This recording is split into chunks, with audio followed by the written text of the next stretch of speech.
نحمدہ ونصلی علی رسولہ الکریم اما بعد بسم اللہ الرحمن الرحیم السلام علیکم ورحمۃ اللہ وبرکاتہ۔ شرعی تقاضا کے 25 نہایت ضروری اصول۔ شرعی تقاضے کے شرعی اصول۔ محترم ناظرین، شرعی تقاضا پورا کرنا مرد اور عورت دونوں کی فطرتی اور جسمانی ضرورت ہے۔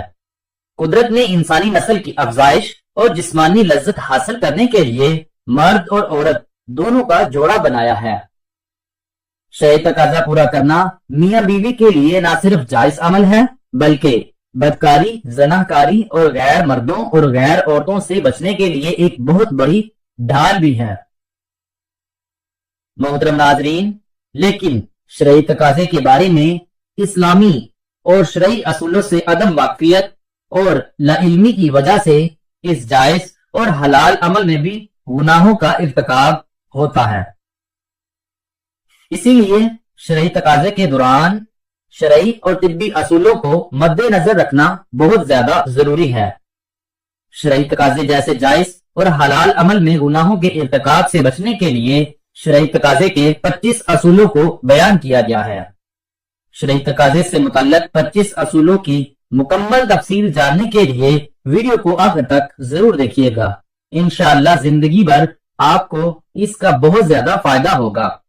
شرعی تقاضے کے 25 اصولوں میں سے سب سے پہلا اصول، شرعی تقاضے کرنے سے پہلے وہ بستر یا وہ جگہ جہاں ہم شرعی تقاضا کرنے کا ارادہ رکھتے ہوں وہاں پر کوئی موٹی چادر بچھا دیں تاکہ شرعی تقاضے کے دوران باقی بستر پر کوئی نجاست وغیرہ نہ گر سکے۔ شرعی تقاضے سے پہلے ہی میاں بیوی دونوں کو معلوم ہونا چاہیے کہ ہم شرعی تقاضا کرنے لگے ہیں تاکہ دونوں راضی بھی ہوں اور خود کو اس عمل کے لیے تیار بھی رکھ سکیں۔ شرعی تقاضے سے پہلے میاں اور بیوی دونوں اپنے اپنے دانت اچھے سے صاف کر لیں، کیونکہ شرعی تقاضے کے دوران منہ کی بدبو ناگوار گزرتی ہے۔ شرعی تقاضا کرنے سے پہلے میاں بیوی دونوں غسل کر لیں تاکہ جسم کی بدبو یا پسینے سے آنے والی بدبو دور ہو جائے، تاکہ شرعی تقاضے کا لطف جسم کی بدبو کی وجہ سے خراب نہ ہو سکے۔ محترم ناظرین، شرعی تقاضا کرنے سے پہلے اپنے پاس 2 صاف ستھرے کپڑے رکھ لیں تاکہ شرعی تقاضا کرنے سے فارغ ہونے کے بعد آپ اپنی اپنی شرمگاہوں کو صاف کر سکیں۔ شرعی تقاضا ایسی جگہ کریں یا ایسے کمرے میں کریں جہاں سے آواز باہر نہ جائے۔ اکثر شرعی تقاضے کے دوران میاں اور بیوی جب لذت حاصل کرتے ہیں تو وہ آوازیں نکالتے ہیں، یا اگر مرد اور عورت شرعی تقاضے کے دوران کوئی بات کرے تو کسی تیسرے کے کانوں تک نہ پہنچے۔ آپ کو ایک واقعہ سناتے ہیں۔ ایک شخص کی بیوی فوت ہو گئی تو وہ فالج میں مبتلا ہو گیا۔ چند دن لوگوں نے کھانا پینا دیا، لیکن ایک ہفتے کے بعد لوگ اپنی اپنی دنیا میں چلے گئے۔ اب کھانے پینے کے لیے ظاہر ہے اس کے پاس کچھ نہ تھا۔ وہ بستر پر لاغر اپنی زندگی اور موت کی جنگ لڑ رہا تھا۔ اس کی ایک جوان بیٹی تھی، اس نے خود کو سجایا، سنوارا اور سڑک پر آ کر کھڑی ہو گئی کہ کوئی آ کر اپنی ہوس کی آگ بجھائے اور مجھے کچھ پیسے دے دے۔ لیکن صبح سے شام تک سڑک کے کنارے کھڑی رہی، کسی نے اس کی طرف نظر اٹھا کر بھی نہ دیکھا۔ شام کو گھر آئی تو والد نے بیٹی سے کہا کہ بیٹی سچ سچ بتاؤ کہ تو کہاں گئی تھی؟ تو اس نے بتایا کہ مجھ سے آپ کا بڑھاپا اور بہن بھائیوں کی بھوک نہیں دیکھی گئی تو میں اپنی عزت نیلام کرنے کے لیے چلی گئی۔ یہاں پر میں آپ کو واضح کر دینا چاہتا ہوں کہ یہ لڑکی کوئی بازارو عورت نہیں تھی، وہ ایک شریف باپ کی بیٹی تھی اور مجبوری ہی اس کو سڑک کے کنارے کھینچ کر لے گئی تھی، لیکن کسی ایک انسان نے بھی نظر اٹھا کر اس کی طرف نہیں دیکھا۔ بوڑھے باپ کی آنکھوں میں آنسو آ گئے۔ بیٹی نے پوچھا یہ کیسے ممکن ہوا کہ ایک بن سور کر ٹہرنے والی لڑکی سڑک کے کنارے کھڑی ہو اور کوئی نظر اٹھا کر بھی اس کی طرف نہ دیکھے۔ محترم ناظرین، والد نے کہا میری پیاری بیٹی تیری طرف کوئی نظر اٹھا کے کیسے دیکھتا؟ کہا ابو اس کی وجہ کیا ہے؟ کہا تیرے باپ نے ساری زندگی ان آنکھوں پر حیا کے پردے رکھے ہیں۔ شرعی تقاضا پورا کرنے کے 25 اصولوں میں سے 5واں اصول، محترم ناظرین، بیوی کا اپنے شوہر کو شرعی تقاضا پورا کرنے سے انکار کرنا یا اپنے شوہر کو قریب نہ آنے دینا یہ بہت بڑی غلطی ہے۔ بیوی کی جو ہے اسے نہیں کرنی چاہیے، کیونکہ نبی کریم صلی اللہ علیہ وسلم نے فرمایا جب شوہر اپنی بیوی کو شرعی تقاضا پورا کرنے کے لیے بلائے تو عورت پر واجب ہے کہ وہ فوراً اپنے شوہر کی بات مان لے اور اس کے لیے شرعی تقاضا پورا کرنے کو تیار ہو جائے۔ لیکن ہاں، اگر عورت کو کوئی شرعی عذر ہے تو وہ انکار کر سکتی ہے، یعنی جیسے حیض وغیرہ یا طبیعت بہت زیادہ ناساز ہے تو وہ انکار کر دے تو اسے کوئی گناہ نہیں۔ لیکن اگر کوئی شرعی عذر نہیں تو نبی کریم صلی اللہ علیہ وسلم نے فرمایا کہ وہ عورت شوہر کے لیے فوری مان جائے۔ اب عورتوں کو چاہیے کہ وہ اس معاملے میں کوتاہی نہ کرے، کیونکہ اگر وہ وقت پر اپنے مرد کی بات نہیں مانتی، ان کی خواہشات کو پورا نہیں کریں گی، تو پھر مرد بھی اپنی خواہشات کو پورا کرنے کے لیے کسی دوسری جگہ نظر رکھے گا، جو کہ بیویوں کو بالکل بھی برداشت نہیں ہوتا کہ اس کا مرد کسی اور جگہ اپنی خواہش کو پورا کرے، اور کسی دوسری جگہ خواہشات کو پورا کرنا گناہ بھی مرد سے سرزد ہوگا، جس کا گناہ نہ صرف مرد کو ہوگا بلکہ اس عورت کو بھی ہوتا ہے جو اپنے شوہر کی خواہشات کو پورا نہیں کر پاتی۔ بعض اوقات عورت کی طبیعت ٹھیک نہیں ہوتی اور گھر کے کام کاج کی وجہ سے تھک بھی جاتی ہیں، تو اگر ایسی صورت میں مرد شرعی تقاضا پورا کرنے کی خواہش کرے تو عورت کو چاہیے کہ اپنی صورتحال سے شوہر کو آگاہ کر دے۔ اب مرد کو بھی چاہیے کہ ایسی صورت میں بیوی سے زبردستی کرنے کی کوشش نہ کرے۔ شرعی تقاضا پورا کرنے کے 25 اصولوں میں سے چھٹا اصول۔ محترم ناظرین، اسلام ہر کام میں عادات کو پسند کرتا ہے۔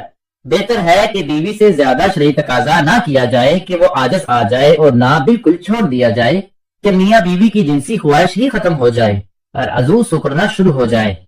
محترم ناظرین، ایک بات ہمیشہ یاد رکھیں کہ شرعی تقاضا کم سے کم کریں، کیونکہ جس چیز کو تم خرچ کر رہے ہو نا وہ روغنی حیات ہے، اور چراغ عمر اسی روغن سے روشن ہوتا ہے۔ شرعی تقاضا پورا کرنے کے 25 اصولوں میں سے 7واں اصول۔ محترم ناظرین، ایک صحابی نبی کریم صلی اللہ علیہ وسلم کے پاس حاضر ہوئے اور فرمایا، حضور، میں پانی والے علاقے سے بہت دور اور کئی ماہ کی مسافت پر رہتا ہوں اور میری بیوی میرے ہمراہ ہوتی ہے، تو کیا میں اس سے شرعی تقاضا پورا کر سکتا ہوں اور اس کی خواہشات کو پورا کر سکتا ہوں؟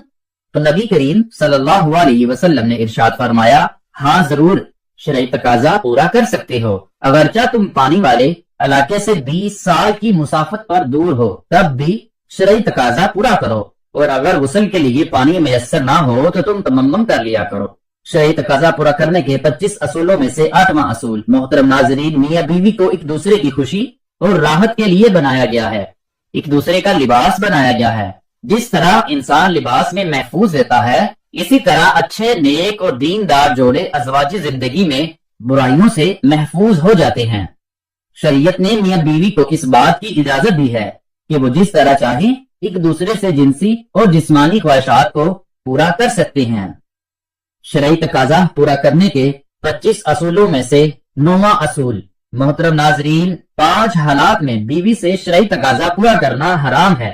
اگر کوئی شخص ان 5 حالات میں بیوی سے شرعی تقاضا پورا کرتا ہے تو وہ سخت گنہگار ہوگا۔ نمبر 1، جب عورت حیض کی حالت میں ہو، جسے ماہواری بھی کہتے ہیں اور پیریڈز بھی، اس دوران بیوی سے شرعی تقاضا پورا کرنا حرام ہے۔ نمبر 2، نفاس کی حالت میں، یعنی جب عورت کو بچہ پیدا ہوتا ہے تو خون چلتا ہے، جسے نفاس کہتے ہیں، اس دوران شرعی تقاضا پورا کرنا حرام ہے جب تک بچہ پیدا ہونے کے بعد آنے والے خون رک نہ جائے۔ شرعی تقاضا نہیں کرنا چاہیے اور اس خون کی آنے کی مدت 35 سے 40 دن تک کی ہوتی ہے۔ نمبر 3، روزے کی حالت میں شرعی تقاضا پورا کرنا حرام ہے۔ رمضان کی راتوں میں شرعی تقاضا کرنا جائز ہے، لیکن دن کے وقت روزے کی حالت میں شرعی تقاضا کرنا سخت گناہ ہے۔ ہاں، البتہ اگر میاں بیوی دونوں کا کسی عذر کی وجہ سے روزہ نہیں ہے تو وہ شرعی تقاضا پورا کر سکتے ہیں۔ نمبر 4، اتفاق کی حالت میں، اعتکاف کی حالت میں شرعی تقاضا پورا کرنا حرام ہے، چاہے آپ مسجد میں بیٹھے ہوں یا گھر کے اندر اعتکاف کی نیت سے ہیں، تو جب تک مہینہ پورا نہ ہو جائے شرعی تقاضا پورا نہیں کرنا چاہیے۔ نمبر 5، احرام کی حالت میں بھی شرعی تقاضا پورا کرنا حرام ہے، چاہے وہ احرام عمرے کا ہو یا حج کا ہو، شرعی تقاضا پورا کرنا حرام ہے۔ شرعی تقاضا پورا کرنے کے 25 اصولوں میں سے 10واں اصول۔ شرعی تقاضے کے دوران مرد اور عورت دونوں کا فارغ ہونا بھی ضروری ہے۔ اکثر دیکھا گیا ہے کہ مرد فارغ ہو کر عورت سے الگ ہو جاتا ہے۔ عورت کے فارغ ہونے تک مرد کو چاہیے کہ وہ اپنی بیوی سے علیحدگی اختیار نہ کرے۔ اگر مرد ایسا کرے گا تو میاں بیوی میں دوریاں پیدا ہونا شروع ہو جائیں گی، اور کثرت سے عورت کو فارغ کیے بنا چھوڑنے سے میاں بیوی کے درمیان نفرت پیدا ہو جاتی ہے۔ اسی لیے مرد کو چاہیے کہ عورت سے ایک دم سے الگ نہ ہو، بلکہ اس کے فارغ ہونے کا انتظار کرے۔ شرعی تقاضا پورا کرنے کے 25 اصولوں میں سے 11واں اصول، مرد کی شرمگاہ کا عورت کی شرمگاہ میں داخل ہونے سے ہی مرد اور عورت دونوں پر غسل واجب ہو جاتا ہے۔ چاہے انزال ہو یا نہ ہو، غسل واجب ہو جاتا ہے اور غسل کرنا واجب ہو جائے گا۔ شرعی تقاضا پورا کرنے کے 25 اصولوں میں سے 12واں اصول، اگر میاں بیوی دونوں رضامندی سے بچے کے درمیان وقفہ چاہتے ہوں تو وقفے کی نیت سے وہ شرعی تقاضے کے دوران اپنی منی کا اخراج شرمگاہ کی بجائے باہر بھی کر سکتے ہیں، اس میں کوئی گناہ نہیں۔ شرعی تقاضا پورا کرنے کے 25 اصولوں میں سے 13واں اصول، شرعی تقاضے کے بعد جب مرد اور عورت دونوں کا فارغ ہو کر علیحدہ ہو جائیں تو دونوں کو کوشش کرنی چاہیے کہ پیشاب کر لیں تاکہ شرمگاہوں کے اندر رہ جانے والی منی باہر نکل جائے۔ شرعی تقاضا پورا کرنے کے 25 اصولوں میں سے 14واں اصول، میاں بیوی کا شرعی تقاضا کرتے وقت کی باتیں اپنے دوستوں، سہیلیوں یا کسی اور سے شیئر کرنا بے حیائی کی علامت ہے۔ نبی کریم صلی اللہ علیہ وسلم نے ارشاد فرمایا، شرعی تقاضا کی باتیں دوسروں سے شیئر کرنا سخت گناہ ہے اور سختی سے منع فرمایا ہے۔ ہاں البتہ کسی بات کا علم نہیں یا کسی بات کی سمجھ نہیں آتی تو وہ باتیں کسی ڈاکٹر، حکیم یا متعلقہ شخص سے نالج لینا یا دینا جائز ہے۔ شرعی تقاضا پورا کرنے کے 25 اصولوں میں سے 15واں اصول، شرعی تقاضا کے فوراً بعد غسل جنابت کر لینا بہتر ہے، لیکن اگر وقتی صرف استنجا کیا جائے تو بھی کوئی حرج نہیں، تاہم اس کے بعد آنے والی نماز کا وقت ختم ہونے سے پہلے غسل کرنا ضروری ہے تاکہ نماز قضا نہ ہو جائے۔ شرعی تقاضا پورا کرنے کے 25 اصولوں میں سے 16واں اصول، شرعی تقاضا کا کوئی خاص وقت نہیں، جب چاہیں شرعی تقاضا پورا کر سکتے ہیں، اس میں کوئی ممنوعیت نہیں۔ شرعی تقاضا پورا کرنے کے 25 اصولوں میں سے 17واں اصول، بیوی کو شرعی تقاضا کے پورا کرنے کے لیے تیار کرتے ہوئے اس کے پستانوں کو چومنا جائز ہے، یعنی عورت کی چھاتی کو منہ میں لے کے چوس سکتے ہیں اور اس کی چھاتی سے کھیل سکتے ہیں، لیکن چھاتیوں کو چوستے وقت ایک بات کا خیال ضرور رکھنا چاہیے کہ بیوی کا دودھ منہ کے اندر چلا جائے، کیونکہ بیوی کا دودھ منہ میں جا کر مکروہ عمل ہو جاتا ہے اور حلق سے نیچے اتر جائے تو حرام ہو جاتا ہے، جس کا سخت گناہ ہے اور توبہ کرنا لازم ہے۔ البتہ اس سے میاں بیوی کے نکاح میں کوئی فرق نہیں پڑے گا۔ شرعی تقاضا پورا کرنے کے 25 اصولوں میں سے 18واں اصول، میاں بیوی کا شرعی تقاضا کے لیے مکمل لباس اتارنا جائز ہے اور دونوں ایک دوسرے کے جسم کو مکمل دیکھ بھی سکتے ہیں، لیکن کوشش کرنی چاہیے کہ مکمل ننگے ہو کر شرعی تقاضا پورا نہ کریں تو زیادہ بہتر ہے۔ مکمل لباس اتارنے سے جسم کی کشش کم ہو جاتی ہے اور میاں بیوی دونوں ایک دوسرے کے جسم سے جلدی ہی بیزار ہو جاتے ہیں۔ شرعی تقاضا پورا کرنے کے 25 اصولوں میں سے 19واں اصول، بیوی کی صحت کا مسئلہ ہو یا اس کے علاوہ کوئی اور دوسرا شرعی عذر ہو، اگر وہ شرعی تقاضا پورا نہ کرنا چاہتی ہو تو اس کو شرعی تقاضا پورا کرنے کے لیے مجبور مت کریں۔ شرعی تقاضا پورا کرنے کے 25 اصولوں میں سے 20واں اصول، شرعی تقاضا بیوی کی اگلی شرمگاہ میں ہی کرنا ضروری ہے۔ شرعی تقاضا پورا کرنا کے 25 اصولوں میں سے 21واں اصول، شرعی تقاضا کرنے کے لیے کسی خاص پوزیشن میں شرعی تقاضا پورا کرنا ضروری نہیں، آپ جس طرح چاہیں، جیسے چاہیں، جو پوزیشن مناسب لگے اس پوزیشن میں رہ کر شرعی تقاضا پورا کر سکتے ہیں۔ یعنی اگر شرعی تقاضا کے دوران مرد اوپر ہو اور عورت نیچے ہو یا اس کے برعکس ہو، کوئی بھی پوزیشن ہو، تمام جائز ہے۔ شرط یہ ہے کہ مرد اپنا عضو عورت کی اگلی شرمگاہ میں داخل کرے۔ شرعی تقاضا کے 25 اصولوں میں سے 22واں اصول، شوہر کے لیے اپنی بیوی کی شرمگاہ کو چھونا اسلام کی پاکیزہ تعلیمات کے خلاف اور بے حیائی کا عمل ہے۔ اس طرح بیوی کے لیے بھی مرد کا عضو منہ میں لینا بے حیائی کا عمل ہے، اور یہ کام شوہر اور بیوی دونوں کے لیے ہی طبی طور پر بھی بیماریوں کا سبب بن سکتا ہے۔ اس عمل سے بچنے کی کوشش کرنی چاہیے۔ شرعی تقاضا پورا کرنے کے 25 اصولوں میں سے 23واں اصول، بیوی کی پچھلی شرمگاہ یعنی دبر کے مقام میں پچھلے راستے کے پخانے والی جگہ پر شرعی تقاضا پورا کرنا حرام ہے۔ اللہ پاک نے ایسے لوگوں پر لعنت ڈالی ہے جو عورت کی پچھلی شرمگاہ میں جاتے ہیں۔